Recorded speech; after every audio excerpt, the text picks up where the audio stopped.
Pues nada, lo que está claro es que primero hay que entender la desigualdad en la riqueza, ¿no?, para poder entender los mecanismos y poderla reducir, pero un paso previo es a ver cómo la medimos, ¿no? Y de esto es lo que va a ir la conferencia de nuestra invitada Clara Martínez Toledano, que si quieres ya vas yendo. Voy presentándoles el currículum brevemente de las dos personas invitadas, de Clara y de Juan César. Muchísimas gracias, Antonio.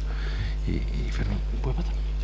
Y nada, también les adelanto que no va a haber descanso y las dos mesas redondas se van a juntar, ¿de acuerdo? Porque hay ha habido algún problema con algún invitado en la segunda mesa redonda, por lo tanto se van a poner las dos mesas juntas y el café va a ser al final. O sea, al final, si queremos, están invitados a tomar café abajo. La doctora Clara Martínez Toledano actualmente es profesora de Imperial College de la Business School. Es doctora de la Paris School of Economics. Es una de las referentes actuales en todo tema de desigualdad. Desde el año 2020 es coordinadora de la parte de distribución de riqueza en el World Inequality Lab, que es el laboratorio referente que tenemos hoy en día en Europa y casi a nivel mundial. También es Research Fellows en el European Tax Observatory, Research Affiliate en el CPR, o sea, en centros de primer nivel. ¿De acuerdo? Destaco sus dos últimas publicaciones porque me llenan de orgullo, que sean publicaciones de Clara, en el Quarterly Journal of Economics, Economic Journal, Top Journals, sobre temas de desigualdad, ¿de acuerdo? Eso quiere decir que esto no solamente nos preocupa a nosotros, sino que preocupa y se publica en primera línea en revistas de economía. Y si resumo las últimas conferencias en donde estaba invitada, pues bueno, también da una muestra del interés, de la calidad de la ponente y del interés de lo que cuenta, ¿no? En el CECIFO, en la Federal Reserve Board, en European Commission, en el NBR, en Columbia, en Oxford, en Berkeley, etcétera, etcétera. No voy a cansar, ¿no?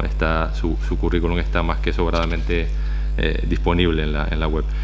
Por su parte, Juan César Palomino, que es un orgullo tenerlo por aquí, aparte de gran investigador, amigo.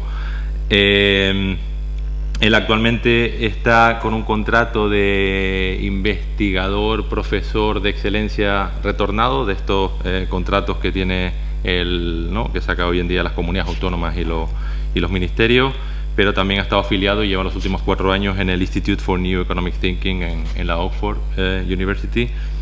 Él fue doctor por la Universidad Complutense de Madrid, tiene también recientes publicaciones muy prestigiosas en toda el área de desigualdad, Oxford Economic Papers, European Economic Review, The Journal of Economic Inequality. En este último tiene el honor de haber obtenido el primer premio Tony Atkinson, al cual yo fui coautor de ese paper, por lo tanto también me siento muy orgulloso de eso.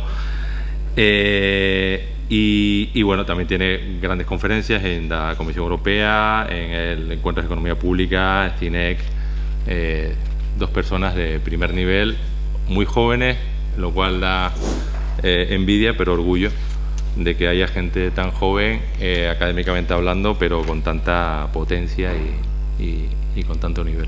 Así que nada, cedo la palabra a Clara para que ella habla. La podemos interrumpir en todo momento, me lo ha dicho, ¿de acuerdo? Yo creo que esto podría ser hasta una manera de hacer la ponencia lo más dinámica posible, y después, acto seguido, haremos el resto de intervenciones. Clara, the floor is yours. Buenos días a todos, muchísimas gracias por estar aquí. Gracias, Gustavo, por la presentación. Creo que no merezco tan buena presentación, pero bueno, para mí es un placer estar aquí.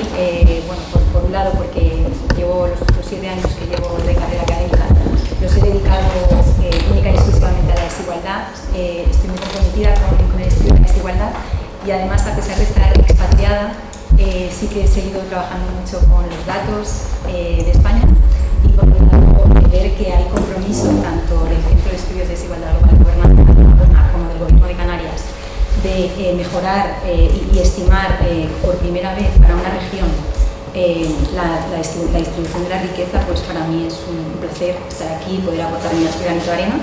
Así que voy a dar comienzo a mi intervención y, por favor, cualquier duda que tengáis o comentario o sugerencia, vosotros vosotros seguramente hay mucha gente que conozca mejor los datos canarios que yo. Así que yo os voy a decir lo que yo conozco del extranjero y de España. Crear aquí un foro y que vamos, todos juntos hoy aprovechemos el tiempo para ver si es posible generar esas series sobre desigualdad de la riqueza, que yo confío en que es posible. Toda mi intervención se va a basar en todo el conocimiento que he ido generando trabajando en el Laboratorio sobre Desigualdades Globales, que tiene la sede en París y que, como se ha mencionado ya, uno de los directores es Thomas Piketty, que es uno de los expertos más reconocidos del mundo en el estudio de las desigualdades. Este laboratorio tiene como objetivo principal generar la base más extensa sobre desigualdad de la renta y de riqueza a nivel global, y en este laboratorio colaboran más de 100 investigadores de todo el mundo, y como os podéis imaginar, esto se debe a que estimar la desigualdad es muy complejo y estimarla al detalle y con datos de calidad requiere muchos años. Por lo tanto, lo que suele ocurrir en el laboratorio es que cada experto o cada investigador se centra en algunas regiones. Yo, por ejemplo, soy la persona un poco responsable del área de España, y en particular ahora estoy coordinando el área de distribución de la riqueza. Y lo que os quería mostrar es que esta base de datos, una de las características que tiene es que está abierta al público, por lo tanto, tanto políticos como periodistas como investigadores tienen acceso a los datos una vez que se generan. La base de datos es wid.world, y aquí os muestro, por ejemplo, el mapa sobre la distribución de la riqueza a nivel global. Lo que muestra este gráfico es el porcentaje de riqueza que tiene el 10% más rico de cada uno de los países. Este gráfico parece mostrar como que ya tenemos estimaciones de toda la riqueza a nivel global, pero he de decir que aquí hay un poquito de trampa, y que los países para los que de verdad tenemos buenas estimaciones de riqueza, cuando digo buenas me refiero a que utilizamos datos fiscales, datos administrativos que nos permiten capturar bien la parte alta de la distribución, son los países que veis aquí abajo, que son en general países desarrollados o países emergentes. También he de decir que hemos añadido justo hace unos meses nuevas series a estas series de estos países, que son Estados Unidos, Francia, Alemania, China, Sudáfrica, Reino Unido y una estimación para el mundo. Y hemos reconstruido toda la riqueza, la distribución de la riqueza a nivel europeo. O sea que sí que ya tenemos una estimación bastante buena, o al menos de mayor calidad, sobre la distribución de la riqueza en Europa. Pero como la intervención de hoy es sobre Canarias, lo que aún no sabemos es cómo se distribuye la riqueza entre regiones. Por lo tanto, empezar con este proyecto pionero para estimar cómo se distribuye la riqueza en una región como Canarias puede ser un buen comienzo que se utilice como referencia para extrapolarlo a otras regiones e incluso a otros países. Así que esperemos que esto sea fructífero y lo podamos utilizar siempre como ejemplo la primera región para la que lo hicimos. Este es el outline de mi intervención. Para poder medir la distribución de la riqueza, primero tenemos que tener una buena estimación de la riqueza agregada. Tenemos que saber cuánta riqueza tiene, en este caso, Canarias. Por lo tanto, os voy a explicar el concepto que utilizamos, las fuentes y metodología que se suelen utilizar para medir la riqueza total. Esto parece que es muy simple, pero aún en muchísimos países del mundo no sabemos ni siquiera cuál es la riqueza total. O sea, ya es difícil saber cuánto tiene cada individuo, pues también es muy difícil saber cuál es la riqueza total. Una vez que os haya explicado y hayamos comentado la parte de riqueza agregada, voy a pasar a comenzar la distribución de la riqueza, las fuentes que se han utilizado hasta ahora y la metodología. Primero voy a explicarlo de manera más general, qué es lo que se ha utilizado a nivel global, y luego voy a centrarme más en la parte de España y Canarias. Antes de concluir, os voy a mostrar los resultados de un proyecto que elaboré durante mi tesis doctoral sobre la distribución de la riqueza en España, para contaros un poco cuáles son los datos que yo usé para hacer la estimación a nivel nacional y ver si parte de esa metodología se puede aplicar para el caso canario. Yo espero que se pueda incluso mejorar, porque de aquella, esto empezó hace 8 años, el acceso a los datos no era tan bueno como el que tenemos ahora. Y por último, pues daremos paso a las conclusiones. Vale, pues voy a empezar con la parte de riqueza agregada. Antes de nada, y antes de saber las fuentes que usamos, primero tenemos que saber cuál es el concepto, porque se pueden utilizar diferentes conceptos de riqueza. El concepto de riqueza que os voy a presentar es el concepto de riqueza que es el que publica el Sistema de Cuentas Nacionales y es el que se utiliza en el Laboratorio para las Desigualdades Globales. Y básicamente lo que nos dice es que la riqueza neta es igual al total de activos financieros y no financieros menos los pasivos de todos los hogares a valor de mercado en una fecha determinada, normalmente suele ser el último día del año, Y dentro de este concepto tenemos dos tipos de activos, ¿no? Los financieros y los no financieros. Los activos financieros son pues, el efectivo, los depósitos, otros activos de renta fija como los bonos, las letras del tesoro, etcétera, acciones, participaciones en fondos de inversión, seguros de vida, fondos de pensiones, etcétera. Podríamos incluir ahora, por ejemplo, ahí las criptomonedas, si queremos también, aunque ya sabemos que también son muy difíciles de estimar. Y luego, por otro lado, tenemos la parte de activos no financieros, que en el caso de España y de Canarias es muy importante, porque ahí es donde incluimos los inmuebles, los terrenos, el valor de negocio de los autónomos y bienes de consumo duradero, como los coches, ordenadores, etc. Como ya os podéis imaginar, es mucho más fácil medir los activos financieros que los activos no financieros, porque los activos financieros, al fin y al cabo, casi siempre se guardan tanto los datos fiscales como los datos administrativos a valor de mercado, mientras que los activos no financieros son mucho más difíciles de medir, porque a valor de mercado es muchas veces muy difícil saber, por ejemplo, cuánto vale tu negocio o cuánto vale el piso que te compraste hace 30 años, por ejemplo. Y por último, al total de riqueza de activos financieros y no financieros hay que quitarle las deudas, que en este caso es cualquier deuda que los hogares tengan con otros individuos o instituciones, como créditos, hipotecas, etc. Esta parte también es más fácil de medir porque los bancos sí que tienen una base de datos en la que incluyen las deudas de todos los clientes. Las fuentes que tenemos sobre riqueza o que se pueden utilizar sobre riqueza agregada son las siguientes. La ideal sería un censo en el que los gobiernos preguntasen a cada individuo de la población por sus activos y sus pasivos cada año, o que tuviesen una manera de no solo preguntarle, pero de simplemente de tener unas bases de datos que les permitiesen identificar cada año cuántos activos tienen y cómo han cambiado su patrimonio de un año para otro. Esto es bastante complejo porque es muy costoso desde el punto de vista administrativo, pero he de decir que ya hay países que sí que lo están implementando, en particular son los países escandinavos. Los países escandinavos han creado un sistema a partir del cual crean unas bases de datos fiscales junto con otro tipo de fuentes, bancarias, etcétera, en la que todos los años permiten unir todas esas fuentes para ellos mismos diseñar políticas públicas, pero también las comparten con investigadores. Entonces, bueno, a donde yo creo que estamos intentando ir, tanto los investigadores, en colaboración con las instituciones públicas, es en ir a ese tipo de censo. Estamos todavía un poco lejos en algunos países porque no tenemos ni siquiera todavía ni el sistema montado como para hacer eso, por lo tanto, tenemos otro tipo de fuentes que podemos usar y que también son de calidad. En cuanto a riqueza agregada, lo que se suele utilizar son las cuentas financieras y no financieras. Básicamente, esto lo que se publica es básicamente el balance de los hogares cada año, que presenta el total de activos financieros y no financieros menos los pasivos de todos los hogares a valor de mercado. Esto normalmente se recopila por los bancos centrales o algunas veces por las oficinas nacionales de estadística. Por ejemplo, en el caso de España, lo vamos a ver en un momento, estas cuentas financieras se publican por el Banco de España y están disponibles. Otra fuente de menor calidad, pero también puede ser útil y se utiliza mucho en países en desarrollo, cuando no existen las cuentas financieras y no financieras, se utilizan las encuestas sobre las riquezas de los hogares. Estas encuestas sí que nos dan una perspectiva de la riqueza total, pero en muchas ocasiones infraestiman el total de riqueza, porque no son representativas en muchas ocasiones en la parte alta de la distribución, porque a la gente más rica no le gusta decir lo que tiene.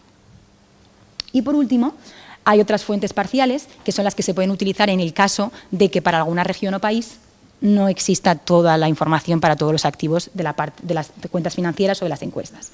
Y esto puede ser, por ejemplo, encuestas o censos específicos para algunos activos, pues por ejemplo, el censo de viviendas, una encuesta sobre empresas, una encuesta sobre terrenos agrícolas, etcétera, ¿vale? Entonces, esto se podría utilizar en el caso de que alguno de los componentes no lo tuviésemos en las cuentas financieras y no financieras. Esta es la parte, o sea, esto es la información de las fuentes más a nivel general. Y ahora lo que me gustaría centrarme es lo que tenemos para España y después voy a comentar lo que creo que tenemos para Canarias, pero si alguien tiene alguna idea más de lo que yo no comente, por favor, no dudéis en interrumpirme. Para España lo que tenemos, como decía, son las cuentas financieras. El Banco de España viene publicando desde 1970 el total de activos financieros menos pasivos de todos los hogares a valor de mercado. Para las cuentas no financieras no estamos ahí aún y el INE todavía no publica el balance de los activos no financieros de los hogares, desafortunadamente. Lo que ha empezado a publicar desde el año 2000 es el stock de activos fijos producidos. ¿A qué me refiero con eso? Son, básicamente lo que publican es el valor de las propiedades, pero no publican el valor del suelo. Y como os podéis imaginar, el valor del suelo es mucho más importante que el valor de la construcción. Por lo tanto, hay una gran parte de la riqueza que no está. Esto ya no es un problema porque en un proyecto de investigación junto con mis coautores, Miguel Artola y Luis Bauluz, lo que hicimos fue reconstruir los activos no financieros en España desde 1900. Por lo tanto, ahora sí que ya tenemos unas series de riqueza no financiera para España. Pero aún no la tenemos a nivel regional. Pero bueno, sí que tenemos un punto de partida en el que sabemos cuál es el valor de la vivienda, cuál es el valor del suelo y cuál es el valor del negocio de los autónomos en España. En España también tenemos una encuesta de gran calidad, he de decir, sobre la riqueza de los hogares, que la elabora el Banco de España. Esta encuesta se empezó a hacer en 2002, se publica cada 3 años y a partir de ahora será bianual. Digo que es de bastante calidad porque, a diferencia de otras encuestas para otros países, como España tiene un impuesto sobre el patrimonio, a veces nos olvidamos de que el impuesto del patrimonio también nos sirve para saber cómo de rica es la gente en España, no solo para redistribuir, pero en realidad es que es muy útil para saber, por ejemplo, cómo es la parte alta de la distribución en España, ¿no? Pues gracias al impuesto del patrimonio, esta encuesta hace un sobremuestreo de la parte alta de la distribución, por lo tanto, captura bastante bien para ser una encuesta de la parte alta de la distribución. Y luego tenemos otras fuentes parciales que nos permiten saber o conocer parte de los activos, como por ejemplo el catastro, el registro de la propiedad, el censo de vivienda, etc. El problema, como digo en la diapositiva, es que en muchos casos estas propiedades que están recogidas en este tipo de estadísticas no están a valor de mercado, por lo tanto infraestiman el valor total. Clara, perdona, una cuestión. Veo que un poco siempre lo hacen desde la perspectiva de los hogares. Sí. La parte de las empresas, imagino que está representado por los valores de las acciones, las participaciones y lo llevan allí, porque también las empresas tienen activos sí. relevantes, ¿no? Por ejemplo, estamos viendo viviendas y tal. Pero es verdad que el valor de la empresa no solo representa el valor de sus activos, sino expectativas sobre claro. futuros, beneficios, ¿no? Los flujos de caja y todas esas cuestiones, ¿no? Esto un poco, me imagino que es determinar en la metodología los pros y los contras que tienen. Sí, a ver, la razón por la que me centro en los hogares es porque a la hora de medir la distribución de la riqueza, al final, por mucho que una empresa tenga tantos activos, al final la empresa es de alguien.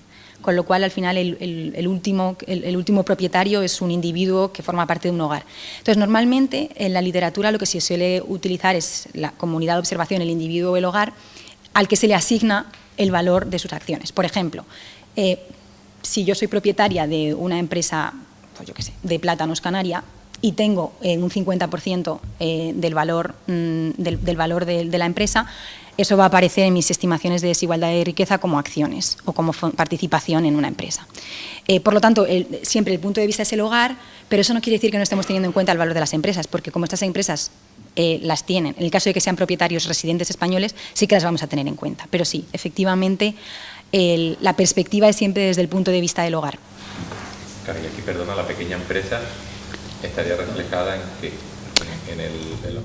Los autónomos estarían reflejados, es una partida aparte. La pequeña empresa sería el valor. Sí, y os voy a enseñar algunas estadísticas al final de la presentación. Sería el valor de la empresa y eso no forma parte de acciones, eso va a formar parte de activos no financieros. Es como el sistema de cuentas nacionales lo decide, que es, en el caso de que sea una pequeña empresa, que no sea una gran corporación, va a aparecer como parte de activos no financieros. En el caso de que sea una empresa grande en la que tú tengas una parte de corporación, va a aparecer como activo financiero. Y ya adelanto, esa parte es la más difícil de medir, porque las acciones no cotizadas es muy difícil ponerles un valor de mercado y medirlas. La encuesta esta de riqueza de los hogares del Banco de España, que es bastante buena a nivel de España, por lo menos lo que yo la he trabajado no es representativa a nivel de regiones, ¿va a ser representativa? Esto es un buen punto. Mira, justo es la siguiente, aquí lo vamos a hablar, genial. Pues ya hemos hablado de las fuentes a nivel, por así decirlo, internacional, las fuentes a nivel estatal y ahora vamos a pasar a lo que yo creo que podemos tener en Canarias. A mi juicio, no tengo constancia de que estas cuentas se elaboren desafortunadamente a nivel comunidad autónoma, lo cual es una pena, porque ya tendríamos el denominador. Tampoco tengo constancia de que haya cuentas no financieras. En el trabajo que yo hice con mis coautores lo hicimos solo a nivel estatal porque no teníamos información desagregada. Pero lo que sí que tengo constancia es que, a pesar de que el Banco de España no publique al detalle la comunidad autónoma en la que residen los hogares, sí que tienen información. O sea, ellos sí que recopilan información del lugar de residencia de los encuestados. La razón por la que no lo publican es porque argumentan que al menos que en algunos casos no es del todo representativa. Pero mi sensación es que como hay más presupuesto y de hecho se va a estar elaborando la encuesta cada 2 años, igual aumentan la muestra y en algún momento sería posible que fuese representativa. Lo que sí que sé es que hay algunos estudios para los que sí que han compartido la región con los investigadores, con lo cual eso me indica que a lo mejor bajo algunos supuestos o cambiando, no sé, los pesos de la encuesta, etcétera, sí que se puede llegar a tener alguna estimación, aunque no sea perfecta, pero algo que nos permita por lo menos decidir qué parte de la riqueza total de la encuesta pertenece, por ejemplo, a Canarias. Pero bueno, esto sería hablarlo más con ellos. Yo nunca he explotado la parte regional, por eso nunca he utilizado, siempre he utilizado la encuesta mucho, pero nunca la he utilizado a nivel regional, pero bueno, se podría hablar con ellos. Las otras alternativas, sí. Una pregunta, ¿ustedes trabajan con los microdatos o con información ya publicada agregada? ¿En la encuesta? Con los microdatos. Sí, además los microdatos también son públicos y te los puedes descargar al momento. No, es todo anonimizado. No, lo único, o sea, tienes muchísima información del hogar, pero no sabes nada y la pena es que no sabes en qué comunidad autónoma reside. Esa es la que te puedes bajar. Claro. Pero en principio yo sí lo tienes. En principio se puede. Lo que pasa es que yo no sé hasta qué punto, por ejemplo, Canarias va a ser representativo. Esa es mi duda. Porque, por ejemplo, como hacen uno sobremuestreo de la parte alta de la distribución, mi sensación es que van a coger a muchos de Madrid y de Barcelona. Entonces, a lo mejor la Comunidad de Madrid sí que es más representativa, pero Canarias no lo sé. Eso es lo que habría que comentarles. El problema que tenemos con la EPA. Mejor puedes hacer la muestra a nivel de Canarias, que es provincial. La unidad de elevación en la EPA, de elevación de diseño muestral es la provincia. Puedes tener datos hasta nivel de provincia. Depende para qué vayan.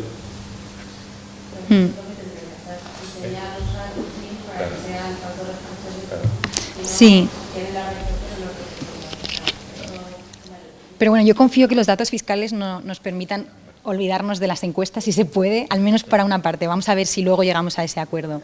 O así si podemos, pero sí. Idealmente estaría bien, aunque sea preguntarles, si el proyecto sale adelante para verlo y ver si es posible hacer algo.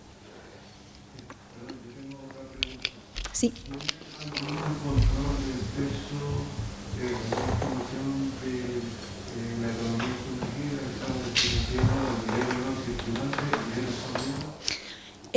No.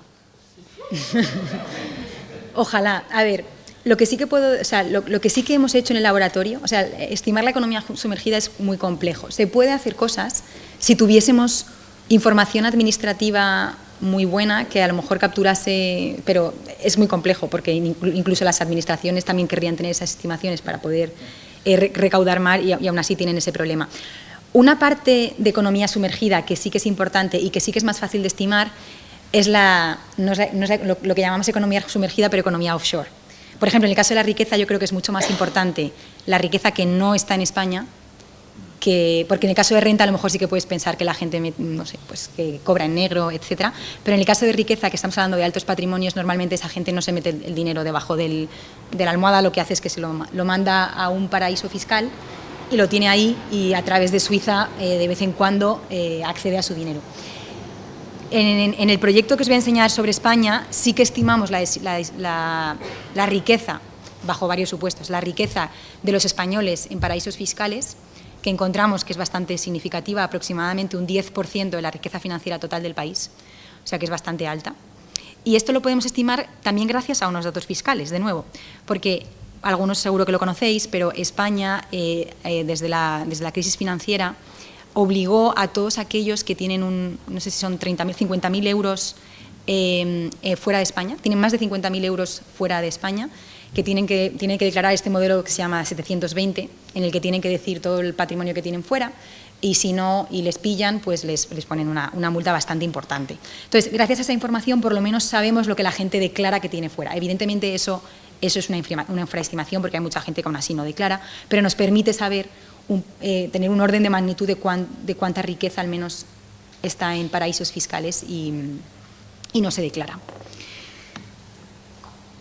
Como comentaba, teníamos las cuentas financieras no financieras y luego la encuesta. Y otras alternativas que se podrían explotar son el catastro. Yo sé que el catastro, los valores catastrales normalmente están infraestimados, pero sí que están haciendo un ejercicio muy fuerte, o sea, un esfuerzo muy fuerte en intentar pues, que los valores de catastrales estén cada vez más cerca de los valores de mercado y están haciendo unos procedimientos con unas técnicas econométricas, con las características de las propiedades que están cerca, del suelo, etcétera. Con lo cual, creo que es más difícil intentar también poner de acuerdo al catastro, etcétera, pero bueno, a largo plazo sí que se podría utilizar el catastro como vía para poder estimar el total de riqueza inmobiliaria que tiene el país. Al final, el catastro es de las pocas fuentes en las que sabemos todas las propiedades que están en el país, con lo cual, si ellos fuesen capaces de estimarlo a valor de mercado, sería una fuente muy rica, ¿no? Esto, Clara, por ejemplo, en La Paz, a raíz de la erupción, hemos hecho un ejercicio también bastante amplio en todas las viviendas destruidas de hacer una valoración, una tasación por parte de una empresa pública, el plan, y hemos obtenido pues, un ratio de diferencia entre valor catastral comparado con valor de mercado. Con valor de mercado. Más o menos los ratios son bastante estables con los elementos que van haciendo de actualización de los valores catastrales, que lo elevan por una base de 2,1, creo. A mí me salía 2,5 en España. Más o menos, por ahí. Y es un estudio que se ha concentrado en un espacio que ha permitido hacer una muestra. Pero, por ejemplo, muy localizada, ¿no? Pero da idea, ¿no? Claro, ese 2x1 se podría utilizar como supuesto, si tuviésemos los datos catastrales de toda Canarias, por ejemplo. No sería tan descabellado asumir que más o menos el gap es parecido. Y bueno, lo que comentaba es, por un lado, el catastro, pero también podemos utilizar pues, estadísticas fiscales, como por ejemplo el impuesto del patrimonio. El problema del impuesto del patrimonio es que no lo paga todo el mundo, con lo cual solo tenemos información de la parte más alta de la distribución. Pero bueno, ya es algo porque sabemos que la riqueza está muy concentrada. Y luego lo que comentaba aquí es que si no se pudiese disponer de fuentes para todos los activos, una de las cosas que se podría asumir, que tampoco es tan descabellado, es que la riqueza se distribuye más o menos como el PIB. Y como sí que hay cuentas nacionales a nivel comunidad autónoma, pues podríamos hacer ese supuesto. A ver, yo lo veo como el último supuesto a hacer, porque idealmente lo que querríamos es también estimar la riqueza a nivel regional. Pero bueno, si no se pudiese, se podría también extrapolar en base al PIB regional. Vale, esto es la parte de riqueza agregada y ahora vamos como a la parte más interesante y más importante, que es la distribución. Estas son las fuentes y metodología que se han usado a nivel internacional. Por un lado están los censos de riqueza, que ya los comentaba. Como os decía, las únicas regiones del mundo que a día de hoy tienen censos de riqueza son los países escandinavos. Por lo tanto, de momento, hombre, se podría intentar llegar a eso, pero lo veo todavía un poco difícil porque requiere de muchos recursos y de mucha coordinación entre diferentes organismos para unir toda la información. Porque, por ejemplo, a lo mejor la Agencia Estatal Tributaria tiene los datos de rentas y de algunas partidas de patrimonio, pero no tiene todas y necesita de otros organismos que les compartan los datos, etcétera. Por lo tanto, la coordinación no es sencilla. Por otro lado, otro impuesto que se ha utilizado mucho para medir la distribución de la riqueza es el impuesto sobre la renta. Esto se construye en base a la distribución de las rentas de capital. Básicamente lo que se hace es que se tiene como el impuesto sobre la renta sí que contiene información sobre las rentas del capital. Si se asume que las rentas del capital se pueden capitalizar a una tasa de retorno X por tipo de activo, pues eso nos permite inferir cuál es la distribución de la riqueza. Este es el método que se ha aplicado para España y os voy a contar mucho sobre ello al final de la intervención. Yo lo veo un método bastante útil en los casos en los que no hay información de riqueza, pero siempre soy más, prefiero tener directamente información de riqueza porque aquí no dejamos de hacer supuestos sobre las tasas de retorno y sabemos que las tasas de retorno no son las mismas para cada individuo. Y aquí lo que se está asumiendo es que da igual cómo de rico seas, que la tasa de retorno de tu vivienda va a ser la misma. Y esto es un poco, es un supuesto un poco fuerte. Eso es como la estimación que ha hecho el BBVA históricamente del stock de capital. No, porque eso es a nivel agregado. No, eso es el Perpetual Inventory Method, del método del inventario perpetuo. Eso lo que hace es que acumula flujos de inversión. Aquí no, aquí lo que hacemos es, por daros un ejemplo, luego os lo voy a explicar un poco más, pero por ejemplo, imaginémonos que yo hago la declaración en Canarias y yo declaro en mi IRPF mis intereses, los intereses de mis depósitos.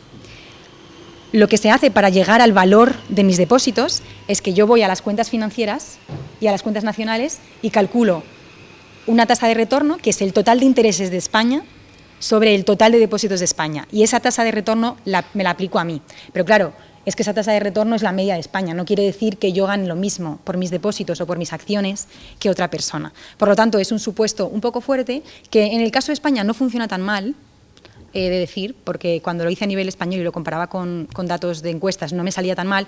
Pero bueno, yo creo que si se pueden explotar otras fuentes, dado que ahora la agencia estatal parece que tiene más información de patrimonio, podemos intentar evitar esto. Pero bueno, esto se puede hacer. Otra fuente que se ha utilizado es el impuesto sobre sucesiones. Básicamente, en este caso, lo que se hace es que se reconstruye la desigualdad de la riqueza en base a los activos declarados en el momento de la defunción de los declarantes. Este método se ha utilizado en países en los que no hay mucha información desagregada sobre renta y patrimonio. Tiene también limitaciones, porque evidentemente no es lo mismo la riqueza que tienen los individuos a la hora de morir que a lo largo de su ciclo de vida y por lo tanto también requiere de muchos supuestos. Yo soy más partidaria de utilizar el impuesto de la renta que el impuesto de sucesiones, pero bueno, también os lo quería comentar porque existe y sabemos que España también tiene un impuesto de sucesiones, con lo tanto también se podría explotar o explorar si quisiésemos. Luego está el impuesto sobre el patrimonio. El impuesto sobre el patrimonio, como sabemos, es muy útil porque sí que tenemos información en la mayoría de casos de todos los activos a valor de mercado, no siempre, pero en la mayoría de los casos. El problema, como decíamos, es que no todos los individuos y de hecho una gran parte de la población no declara este impuesto y por lo tanto tendríamos hasta 2007 lo declaraban aproximadamente un 3% de la población, ahora no es ni un 1%, o sea que solo tenemos información de los más ricos. Súper bajo. Luego están las encuestas sobre riqueza de los hogares, que nos permiten tanto analizar la riqueza agregada, pero también la distribución. Y luego, por otro lado, también se han utilizado las listas de multimillonarios, como las listas Forbes. Pero esto se parece un poco al caso del impuesto del patrimonio. Estas listas solo incluyen a los 100 más ricos o los 400 más ricos de los países. Por lo tanto, no tenemos información del total de la distribución y, sobre todo, si nos interesa medir la desigualdad para hacer políticas públicas, también queremos saber lo que tienen los individuos más pobres y lo que no tienen. Ya. Bueno, no hay ninguno en la lista de 100, ¿no? En la de 100, ¿no? Bueno. No, yo sé que hay una lista que hace Forbes de los 100 más ricos de España, pero no sé si hay algún canario. No lo sé, la verdad.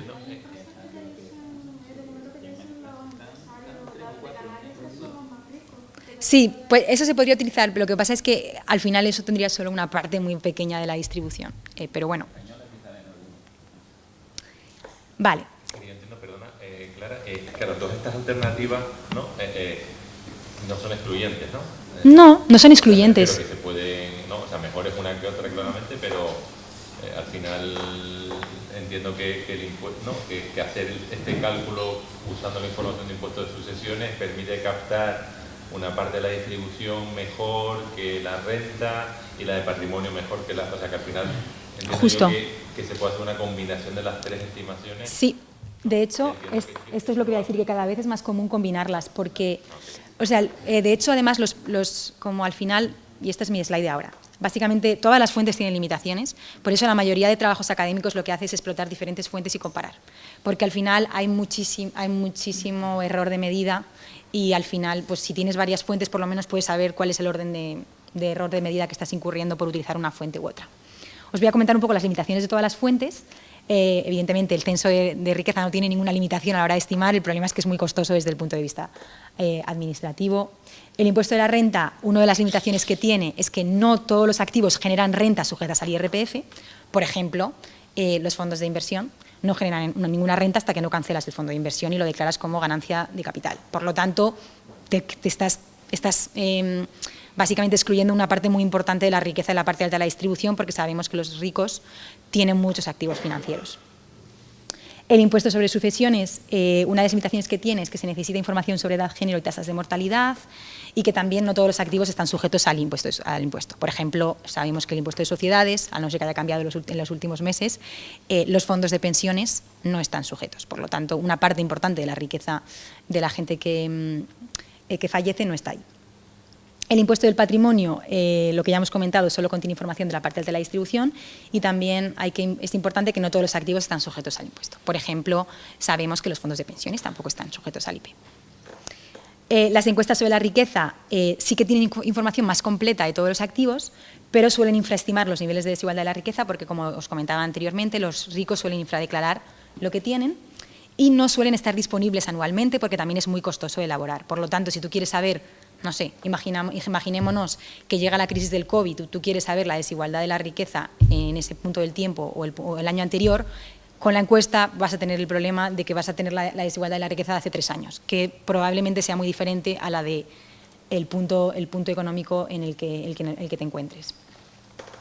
Y luego tenemos las listas de multimillonarios, que hemos dicho que solo incluye información para un número muy reducido de personas. Y esto es lo que venía a decir Gustavo, ¿no?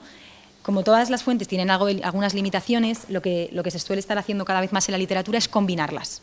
Por ejemplo, puedes utilizar el impuesto sobre la renta, que es lo que hacemos, ahora os voy a explicar para España, e imputar los activos que no están en el impuesto de la renta con las encuestas, por ejemplo. Y eso te permite al menos combinar las dos para tener una imagen de la distribución de la riqueza más completa.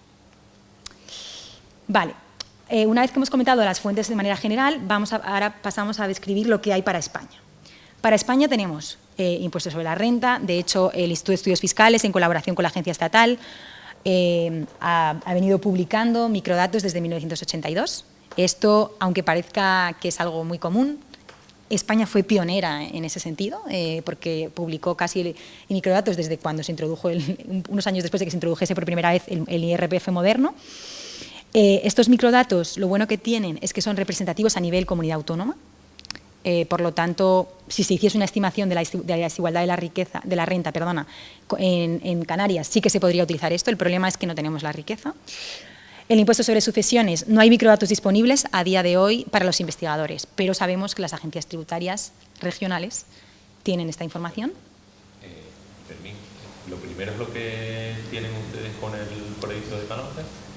Sí, los microdatos, un programa para explotar los datos. Sí, la información la tenemos toda. Pero la información la tienen. O sea, tienen el microdato ya del impuesto de la renta anonimizada de toda Canarias. Y es un programa que permite, seguro que lo hablamos cuando hablamos de microsimuladores en otras jornadas que organizamos. Sí, sí existe y lo que hay que hacer es... El microdato lo tiene. Sí, sí, pero guardado ahí. No se ve una muestra enorme, porque tenemos los datos de toda la renta, pero no se ve una muestra enorme y hay un programa que es el que ha hecho Calonge que nos permite explotar no solo con fines de hacer simulaciones de modificaciones de tipos o de mínimo exento o de deducciones, sino también de estudio de la riqueza, ¿no? Utilizando percentuales o lo que sea. Sí, bueno, pues estos microdatos se pueden explotar. Luego, como decía, sobre el impuesto de sucesiones no tenemos microdatos disponibles. Hace apenas unos meses Cataluña nos ha compartido los microdatos del impuesto sobre sucesiones. Es la primera región con la que tenemos datos de sucesiones, pero esto es para un proyecto que no es sobre medir la riqueza, pero bueno, lo estamos explotando. El impuesto sobre el patrimonio, hay microdatos disponibles desde 1999 hasta 2018. Pero bueno, son, como decía, son también representativos a nivel comunidad autónoma, pero solo tenemos una parte de la distribución. Luego, las encuestas sobre riqueza de los hogares las ha publicado el Banco de España cada 3 años desde 2002 hasta 2017 y a partir de la siguiente ola, que va a publicarse ahora, se van a publicar cada 2 años, con lo cual sí que vamos a tener bastante información o al menos un poco más de información cada año sobre riqueza. Y luego, sobre listas de multimillonarios, pues Forbes publica los 100 españoles más ricos desde 2014, pero bueno, esta es la fuente que menos potencial le veo porque hay muy poca información. Y esta es la parte que quizás es la que más debate a lo mejor va a generar, y es que la Agencia Estatal Tributaria acaba de publicar un panel sobre IRPF e impuesto de patrimonio, en el que tú puedes unir el IRPF y el patrimonio de los individuos con información muy detallada sobre patrimonio. Y esto básicamente lo han hecho porque había un mandato del Gobierno que la AIREF lo ha ido elaborando, entonces necesitaban, para evaluar distintas deducciones fiscales y exenciones fiscales, necesitaban tener información más detallada de algunas partidas de patrimonio.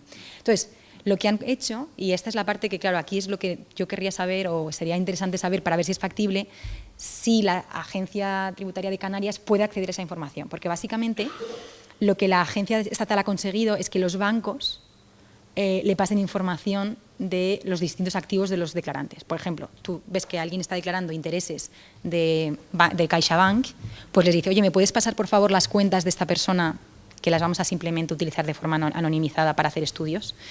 Entonces, bueno, esa información, lo bueno que tiene es que te permite saber más sobre el patrimonio de gente más pobre. Porque a pesar de que no declaren el impuesto sobre el patrimonio, es como una especie de censo para algunos activos. Entonces, esto es lo que más potencial veo yo para medir la desigualdad de la riqueza a nivel regional. Porque si esta información se compartiese, pues se tendría acceso a mucha más información sobre riqueza y no se necesitaría ni siquiera ni capitalizar las rentas ni nada. Entonces, bueno, esta es la parte que creo que puede ser importante.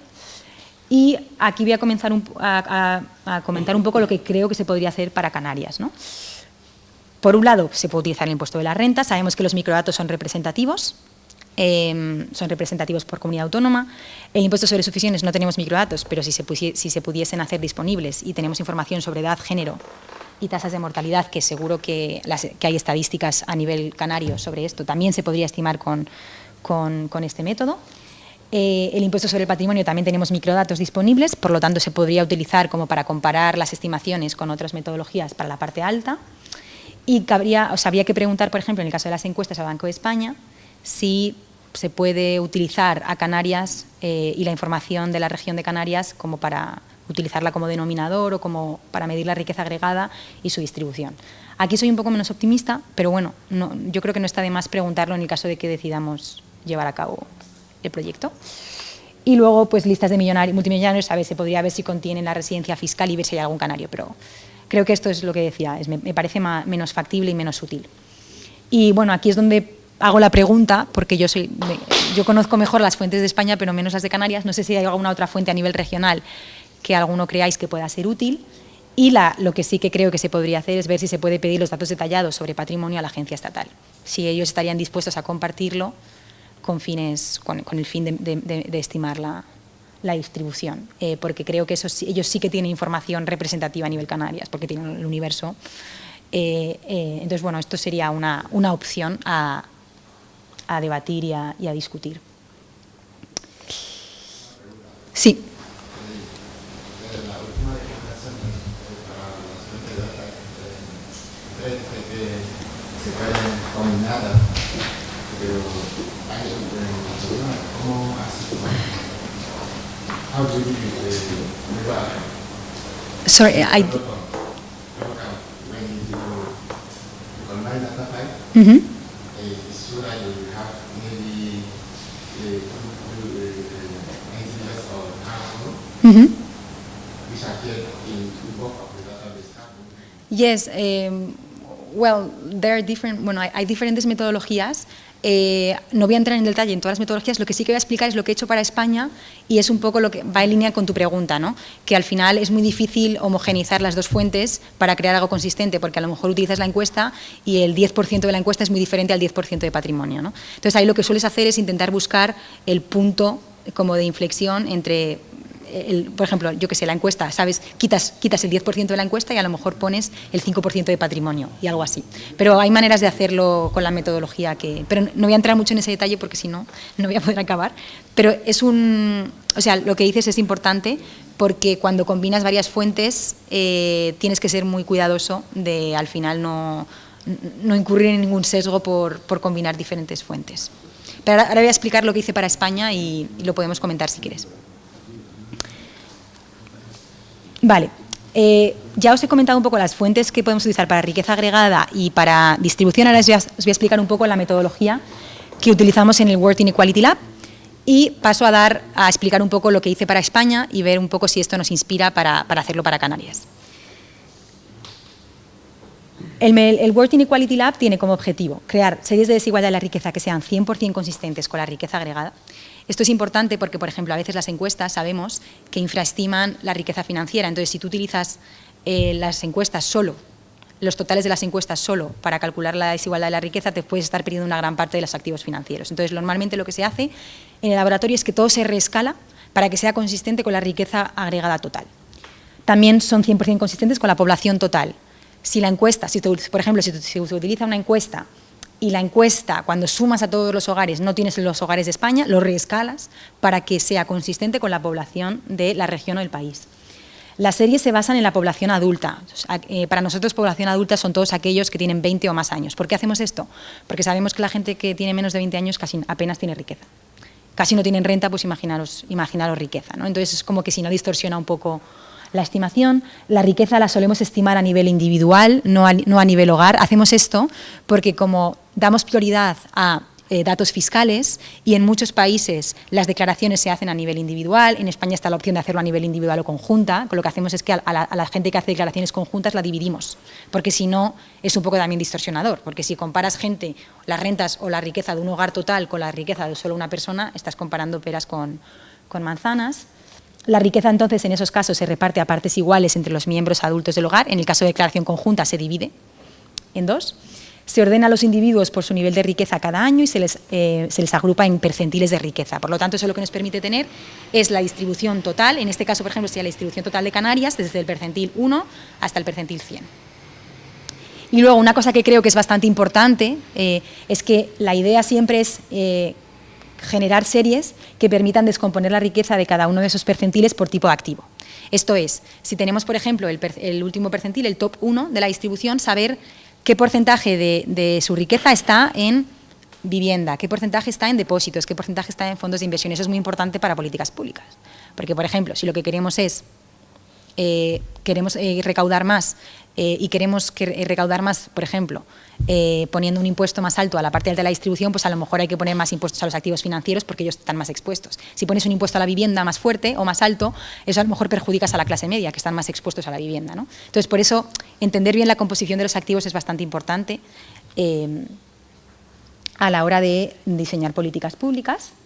Y ahora os voy a explicar un poco, os voy a resumir brevemente el proyecto que yo hice para España, que me permitió generar series de desigualdad de la riqueza desde 1984 hasta ahora, hasta 2015, que era el último año en el que tenía datos, con una metodología en la que combino el impuesto de la renta y las encuestas financieras de los hogares del Banco de España. Para datos agregados, en lo que me baso es en las cuentas nacionales, la contabilidad nacional, porque la contabilidad nacional me permite tener información de todas las rentas del capital. No sé si lo conocéis, para los que han trabajado con la contabilidad nacional, tú tienes información sobre los intereses, el total de intereses de los españoles en un punto del tiempo, el total de dividendos, el total de participaciones en fondos de inversión, etcétera, etcétera. Para riqueza utilizo las cuentas financieras del Banco de España, que me permite saber el total de activos financieros, y las cuentas no financieras que elaboré, como decía, en este proyecto que tenemos sobre medición de vivienda, suelo y negocio de los autónomos. Y en cuanto a microdatos, lo que utilicé fueron los paneles y muestras de declarantes del IRPF desde 1984 hasta 2015 y también utilizo el patrimonio para hacer algunas comparaciones y ver si las estimaciones son de acuerdo o no con lo que genera el impuesto del patrimonio. Y, como decía, las encuestas, los datos fiscales del IRPF no incluyen toda la información de todos los activos, por lo tanto tengo que combinarlo con las encuestas de riqueza y de renta para poder tener en cuenta aquellos activos que no están sujetos a IRPF. El método que utilizo es el que llamamos método mixto de capitalización encuestas, y aquí es donde una de tus preguntas viene, que esto es bastante complejo porque tienes que unir fuentes fiscales con fuentes de encuestas. El primer paso es muy sencillo, es simplemente utilizar los microdatos fiscales para reconstruir la distribución de las rentas del capital y así tener al menos una distribución total de rentas del capital. ¿Cuál es el problema que tenemos en España? Que no todos los individuos declaran, porque hay gente que está exenta, porque no cumple con el mínimo y, por lo tanto, esa gente sí que aparece en algunas estadísticas como no declarantes, pero desafortunadamente las estadísticas de no declarantes no preguntan por las rentas del capital. Y aunque sabemos que esa gente es muy pobre, hay gente que tiene alguna vivienda o que tiene alguna cuenta, ¿no? Entonces, ahí tenemos que hacer unas imputaciones y básicamente cogemos la información del censo de población y las encuestas de hogares e imputamos esas rentas que no tenemos en los datos fiscales. Una vez que tenemos la distribución total, imputando la parte baja, el segundo paso consistiría en capitalizar esa distribución para llegar a la distribución de la riqueza.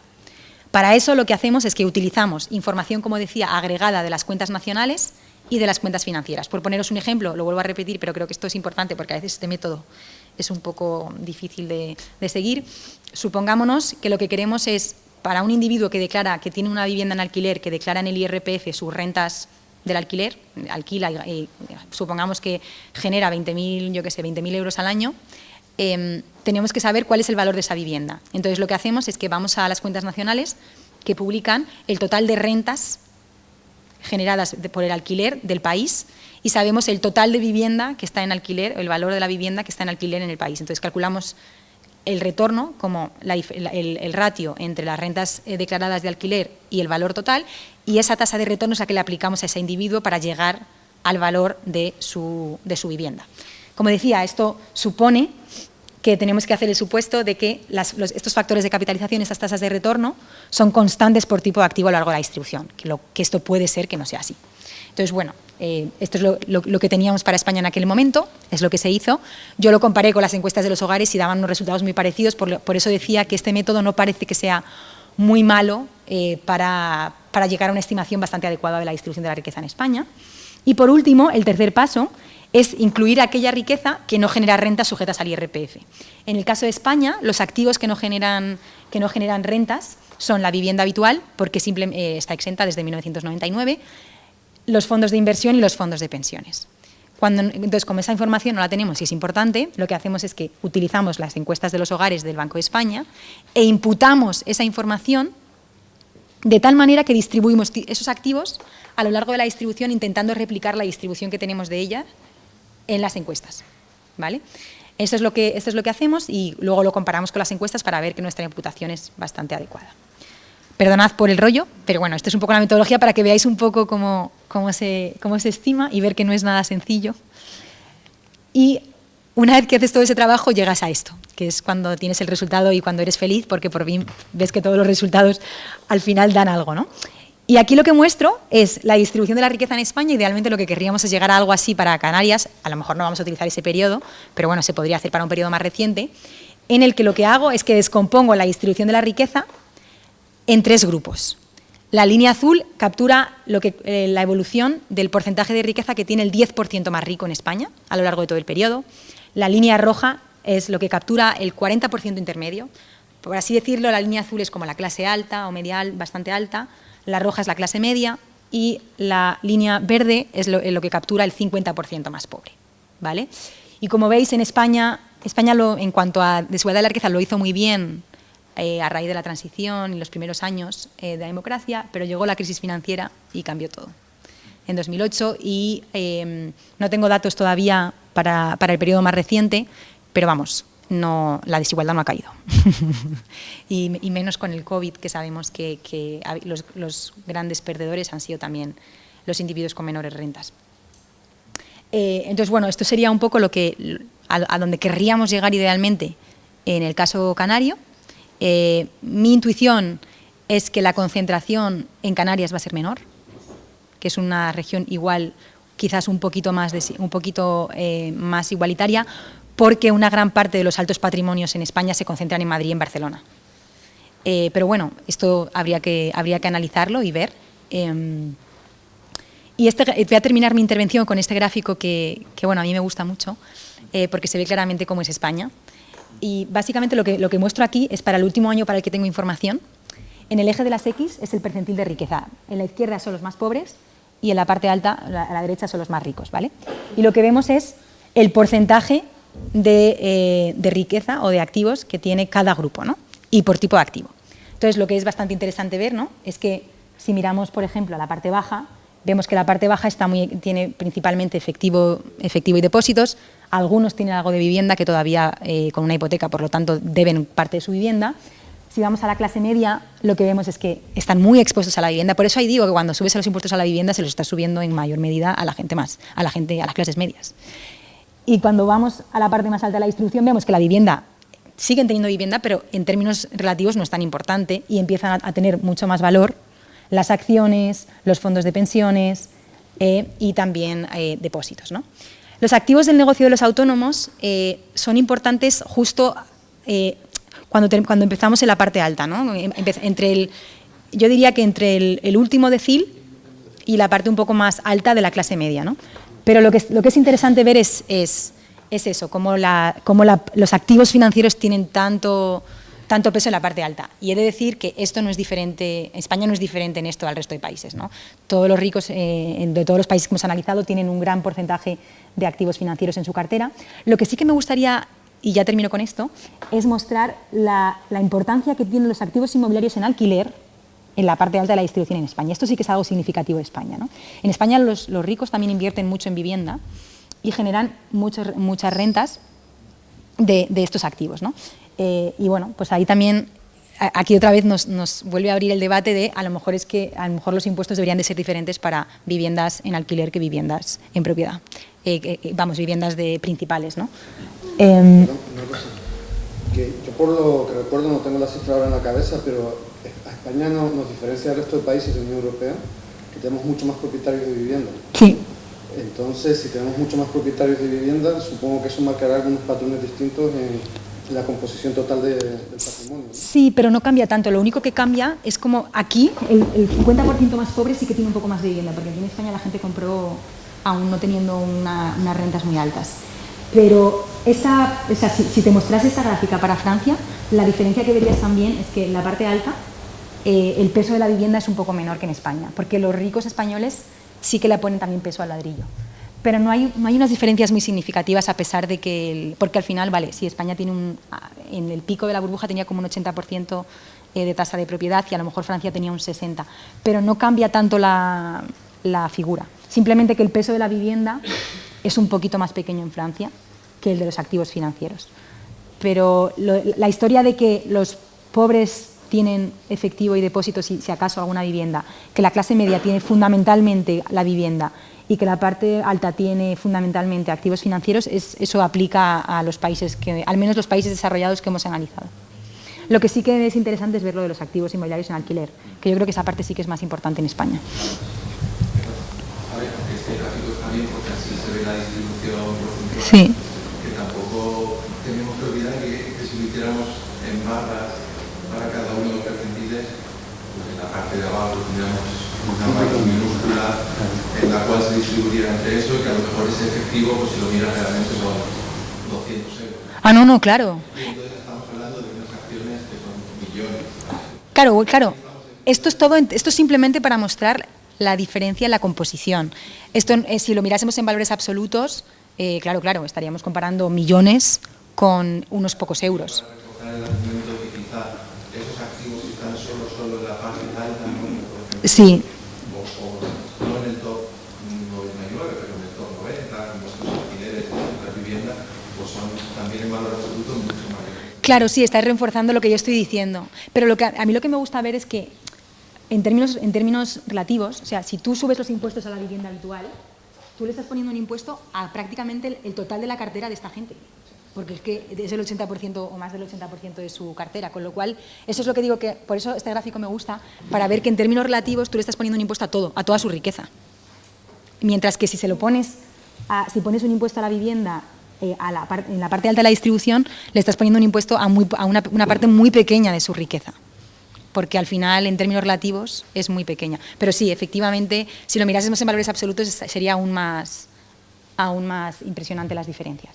Sí, claro, porque vi en el gráfico que quizás es el 10%, pero el 1% más o menos cómo se comporta. Sí, el 1 no lo tengo aquí, lo tengo en el paper, pero el 1% ha capturado aún más. O sea, si tú comparas, ha subido aún más. O sea que se ha concentrado mucho en estos últimos años, la desigualdad se ha concentrado mucho en el 1% superior. Sí. Un poco o lo que sale de los estudios. Sí, y esto es lo que se ve también en otros países. O sea, es la tendencia que vemos, que el 1% cada vez captura más de la riqueza. Dicho eso, tampoco quiero ser tan negativa. Cuando comparamos España o países europeos con otros países del mundo, Europa es como un ejemplo.